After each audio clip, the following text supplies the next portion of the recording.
Ouça agora a reflexão diária com o Padre Pedro Trindade. Em nome do Pai, do Filho e do Espírito Santo. Amém. O Senhor ressuscitou, aleluia, aleluia. Bom dia, meu querido irmão, bom dia, minha querida irmã, nesta manhã de quarta-feira, dia 8 de abril, oitava da Páscoa. O evangelho de hoje é de Lucas e continua narrando as aparições de Cristo ressuscitado, como veremos em todos os dias desta semana. Hoje é o famoso trecho dos discípulos de Emaús. Vocês recordam?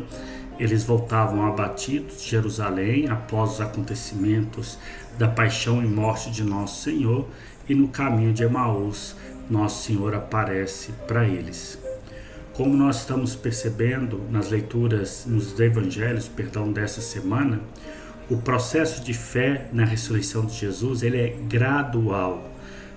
Ninguém o reconhece imediatamente, né? Ontem nós vimos que Maria Madalena achou que fosse um jardineiro, né? Hoje nós estamos vendo que os discípulos de Emaús não o reconhecem, né, como Jesus, mas veem nele o peregrino, né, que caminha com eles.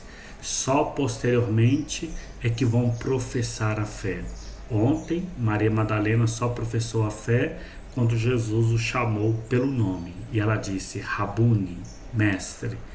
Hoje, os discípulos só o reconhecerão, como diz o texto, ao partir o pão. Esse é o processo de gradualidade na fé, de maturação na fé. A experiência do ressuscitado não acontece de forma imediata, né? Nós vamos amadurecendo nessa fé. Uma fé primeira dada pelos nossos pais, depois cultivada e aprimorada na catequese, uma fé que vai ser alicerçada na vivência dos sacramentos da igreja, na vivência em comunidade eclesial, e até que eu possa dizer, eu sou um cristão, eu sou um católico, porque eu creio no ressuscitado.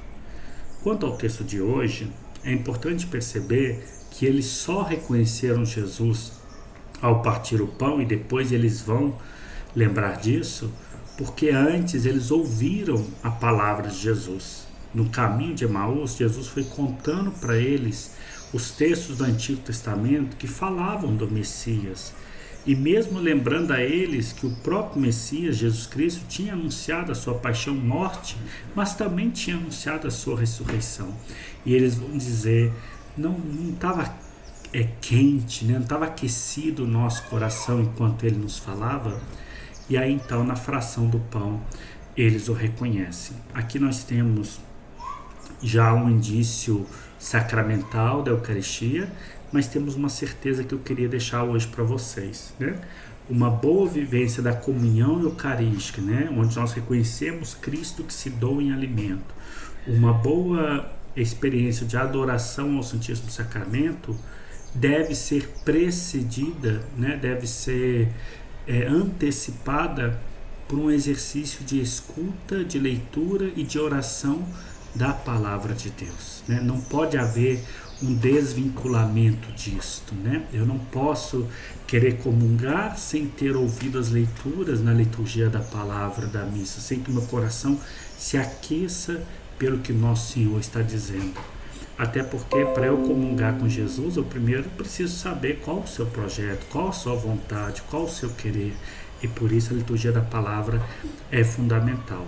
Mas assim também na adoração, e aqui vai uma humilde crítica deste pobre padre, também tão contraditório, tão pecador, às vezes nós temos adorações belíssimas, com muito louvores, né, com jogos de luzes, com testemunhos de vida, né, mas que às vezes exageram numa dopamina religiosa, e não necessariamente você vê alguém indo no ambão da palavra, proclamando a palavra de Nosso Senhor Jesus Cristo, fazendo um momento de oração, de introspecção daquela palavra, deixar que ela tenha incidência em nossa vida.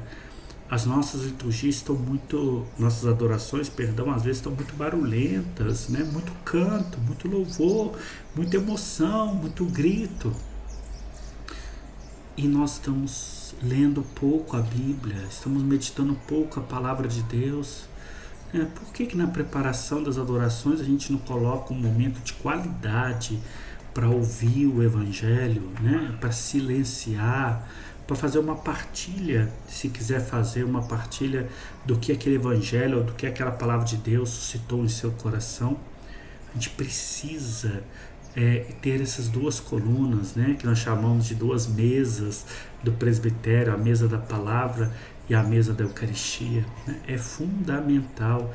Tanto é que a liturgia, por exemplo, recomenda que a mesma ornamentação que se coloque no altar seja colocada no ambão da palavra, para falar da dignidade das duas mesas, né, da palavra e da Eucaristia.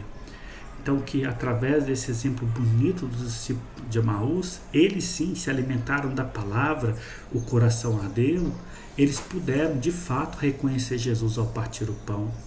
Mas se nós não nos alimentamos da palavra, esse pão parece que fica esvaziado, né? Ele fica desenraizado, ele fica desvinculado do projeto de Jesus Cristo e pode se tornar um amuleto místico, né? Até de sorte, um amuleto sentimental. E a Eucaristia não é isso. A Eucaristia é comunhão com o projeto de Jesus Cristo. E para que eu tenha conhecimento desse projeto de Jesus Cristo, eu devo ouvi-lo em sua palavra, né? Então fica aqui essa provocação diante dos discípulos de Emaús para nós hoje, né? A necessidade de nos alimentarmos das duas mesas, né? Só assim poderemos voltar para Jerusalém, ou seja, só assim poderemos voltar para as nossas casas para anunciar, como eles fizeram, que Cristo está vivo e ressuscitado, porque Ele nos alimentou com a palavra e Ele nos alimentou com seu corpo e sangue.